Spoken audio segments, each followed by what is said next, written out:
PRO এরকম একটা concept, এটা একটা ধারণা, কিন্তু পৃথিবীর বিভিন্ন দেশে এটা বিভিন্নভাবে অনুশীলন হয়। কাজেই ধারণার উপর তো জনমতের সৃষ্টি করার কোনো সুযোগ নাই। কি পদ্ধতিতে আপনি সেটা বাস্তবায়ন করতে চান, কার্যকর করতে চান, এই নিয়ে আমরা কোনো দলকে কিছু বলতে শুনি না। জনগণ এই সম্পর্কে কোনো কিছুই জানতে পারে নাই। জনগণের কাছে কেউ এই বিষয়টা পরিষ্কার করে নাই, অথচ জনগণের উপর আমরা চাপিয়ে দিতে চাচ্ছি একটা নতুন পদ্ধতি যে সম্পর্কে তাদের কোনো ধারণা দেওয়া হচ্ছে না। এটাই হলো প্রশ্ন আমাদের কাছে।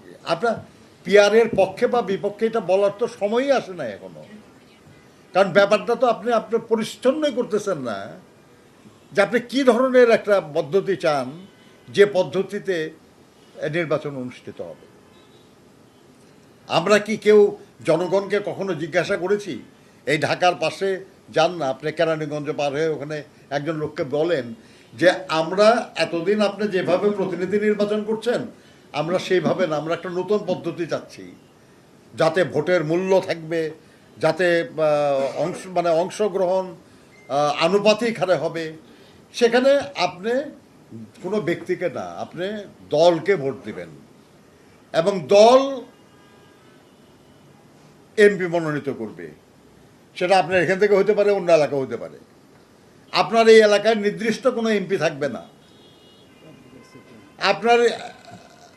আপনি কোনো প্রার্থীকে ভোট দেবেন না। এই কথাগুলো আপনি বলছেন তাদেরকে, বলে তাদের মতামত চাইছেন যে তারা এটাতে রাজি কি রাজি না। তো এগুলো আমরা মনে করি যে এই নিয়ে যখন ইনসিস্ট করা হয় তখন তো সন্দেহ করাই যায় আর কি, যে এটা একটা অযৌক্তিক চেষ্টা, যেটা অনিবার্য পরিণতি হতে পারে নির্বাচন অনুষ্ঠানের ক্ষেত্রে।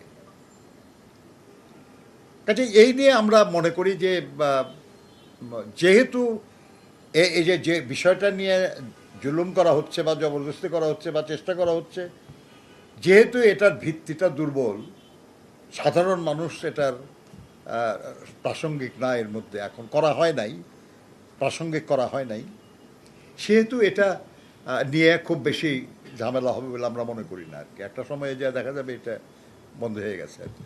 আর আরেকটা মজা আর কি, সেটা হলো যে যদি আপনি এটা রাজিও হন তাহলে তো এই নির্বাচনে আপনি এটা করতে পারবেন না, কারণ সংবিধান সংশোধন না হওয়া পর্যন্ত তো এই ব্যবস্থা আপনি কার্যকর করতে পারবেন না। আর সংবিধান সংশোধন করার ক্ষমতা তো সংসদের, কাজে করতে হলেও তো আপনার এর পরে নির্বাচনের প্রশ্ন আসবে আর কি, তাই না?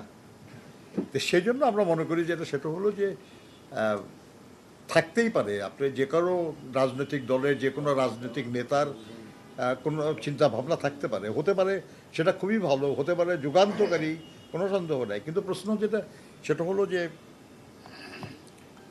যে কোনো প্রস্তাব ভালো হোক আর যাই মন্দ হোক, বিজ্ঞ মানুষ বলুক আর আমাদের মতো মূর্খ মানুষ বলুক, যে পর্যন্ত না এটা জনগণের কাছে গ্রহণযোগ্য হয়েছে এ পর্যন্ত সেটা জনগণের জন্য কার্যকর হতে পারে না, হওয়া উচিত না।